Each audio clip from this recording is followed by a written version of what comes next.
Today, dozens of people in Augusta weighed in on Governor Janet Mills's clash with President Donald Trump over transgender athletes. Thanks for joining us tonight. I'm Sam Olson.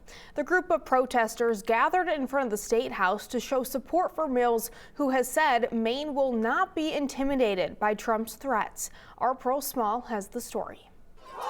See you in court! See you in court! See you in court. Governor Mills's bold response to President Donald Trump was celebrated by more than 100 people on Sunday. The phrase echoed through chants and covered countless posters, except Ellen Files' sign, which shared a different message. Rest in peace, Kel.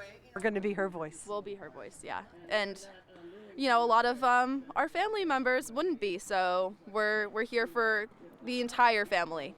Kel is Files' transgender cousin, who she lost 5 years ago to suicide. We're here to stand up for her and stand up with Janet Mills for standing up for us. Shortly after taking office, President Trump signed an executive order barring transgender athletes from competing in girls' and women's sports.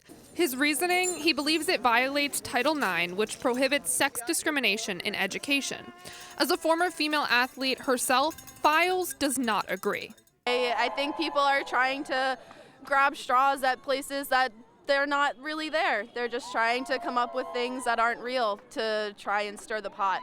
Since the order, Maine has continued to allow trans women to compete in women's sports, and it appears increased pressure from President Trump is not going to get in the way of that. You better comply, because otherwise you're not getting any federal funding. See you in court. Shortly after, the Maine GOP started a petition to demand Mills to do better in protecting female athletes. And so this is not about transgender rights. This is about a dictator telling states what they can or cannot do.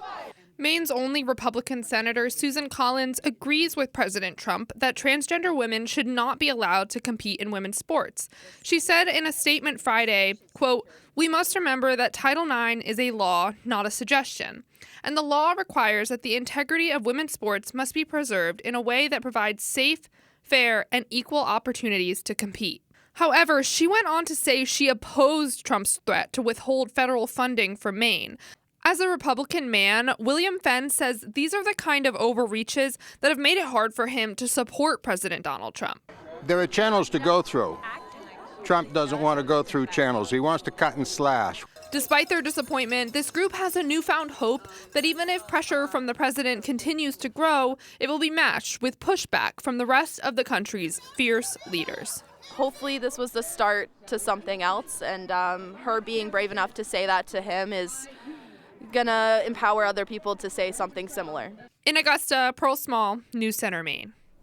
We reached out to the Maine GOP for comment on today's rally, but we have not heard back.